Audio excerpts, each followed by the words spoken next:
Hannity, and we are coming to you live from Charlotte, North Carolina, the site of the Democratic National Convention. Now, tonight, we are awaiting former President Bill Clinton's keynote address to the delegates, and that's just coming up in a few moments. Georgetown law student and Obama supporter Sandra Fluck will take to the stage. But all of that is being overshadowed by a bombshell reversal of the DNC platform as the party has reinserted references to God and Jerusalem. Now, you may recall that earlier this week, delegates approved a platform that blatantly admitted such words, but Fox News has in fact confirmed that the president personally intervened today in order to halt the proceedings and have that language reinstated. However, that task was far from easy because when the convention chair held a voice vote to authorize the amendment, he couldn't seem to win over the two-thirds majority that he needed. Watch this. All those delegates in favor say aye. All those delegates opposed say no. In the opinion of the... Let me do that again. All of those delegates in favor say aye. All those delegates opposed say no.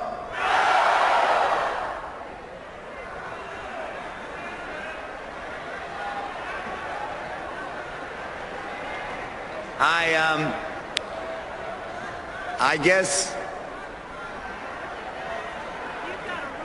And then you've got to let them do what they're going to do. I'll do that one more time. All those delegates in favor say aye. All those delegates opposed say no. In the opinion of the chair, two-thirds have voted in the affirmative. The motion is adopted, and the platform has been amended as shown on the screen. Now, despite the fact that a clear majority did not vote to approve the change, the Los Angeles mayor went ahead with it anyway, and here's why. Because in his teleprompter, the script was already loaded, ordering him to declare that, quote, in the opinion of the chair, two-thirds having voted in the affirmative, we're going to continue all of this and continue the coverage right here on Hannity tonight. But first, let me welcome the Reverend Jesse Jackson of Rainbow Push. Reverend, how are you? Good to see you. To you, sir. Will this be the convention that we will now remember as the time that God was neighed and booed by the Democratic Convention? I think not. What I really think is that Jesus at one point says, Lord, Lord is not the issue. It's not the name God, it's the will of God that's at stake here. And that means that we must focus not just on whether we name God, Allah, Yahweh, Elohim, but we feed the hungry and defend the poor. All right, but we're not talking about feeding the hungry. What we're talking about is the Democratic Party today booed and booed loudly, and that they had to, and 3 separate times they booed, obviously a majority wanting it to stay the same with God taken out and with Jerusalem being the capital of Israel taken out. Well, I mean, that is a reaction the country has taken note of, Reverend. Well, I'm not sure why some people would want to focus on the word God versus Allah, or Yahweh, or Elohim. Because at the end of the day, it is not the name God that makes one religious. It's the will of God that makes one religious.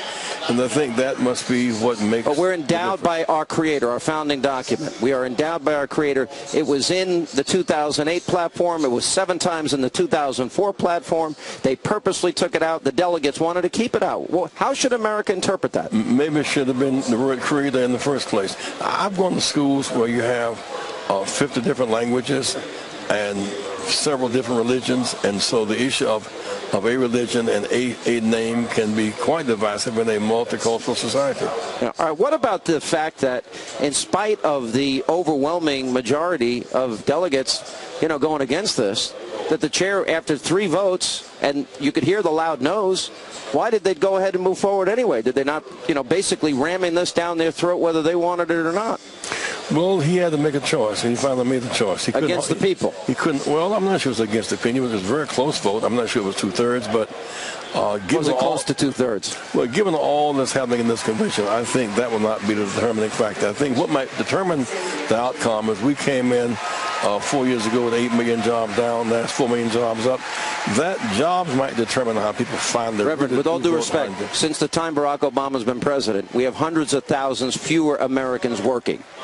If you look at the number of Americans working, back when he took office in January 2009 and today, we have fewer Americans working. He said he'd cut the deficit in half, and he gave us $5.4 trillion in new Obama debt. More people are working and more manufacturers at home. We lost 8 million jobs in 8 years. No, we didn't. 4 to 8 million.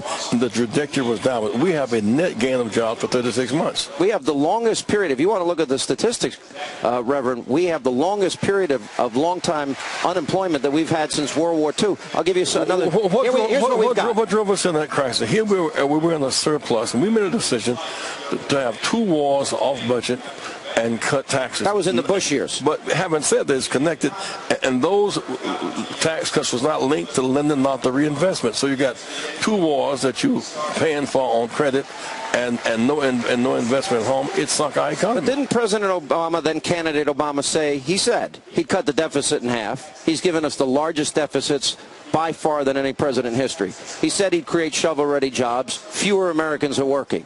So how do you answer the question on the economy, how are we better off than we were 4 years ago? Well, we're better off if you ask all the workers who had gone out of the back door, who are now working again 3 shifts in Ohio, they would say it's better for them. But there are fewer working. But they were completely out of business. If you're going to ask those who have health coverage who didn't have it before, are they better off? They would tend to say yes. If you ask those students who got Pell Grants, otherwise can afford to stay in school, they would say that we are better. If you have 100,000 troops in Iraq for home now, they would say they're better off.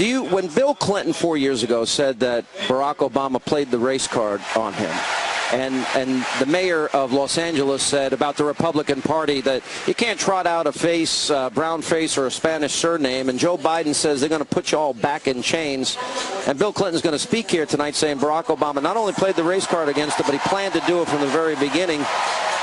You hear these racial statements. You've been outspoken on the issue of race in this country. Does that disturb you that the race card has been played and is being played? Well, I think when you call the president a liar, such an ugly act. Like George Bush was called. Well, and it's never right.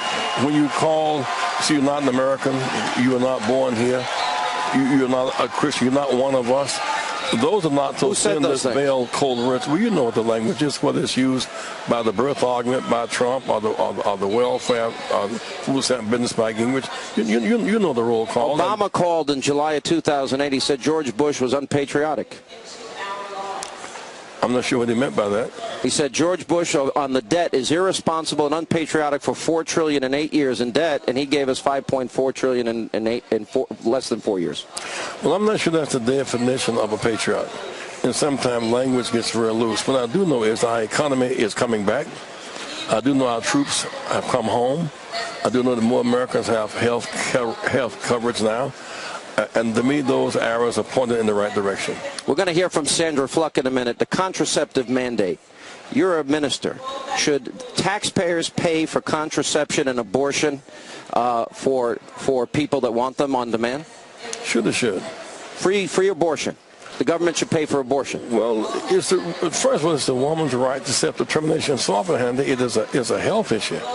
And to reduce it just to a moral issue and not take into account many social considerations, I think is very limited. Even Catholic charities, Catholic hospitals should give contraception even though it's against their faith? Well, we live in the faith, we live under the law. When you're taking government money, we live in a constitution. That's not freedom of religion. Well, the Constitution talks about freedom of religion. We live in our faith, whatever our faith may be. We live under the Constitution. We don't live under our Bible. I am strongly committed to our Bible, our biblical writ, but we live fortunately on the Constitution. All right. Keep hope alive. Same to you. All right.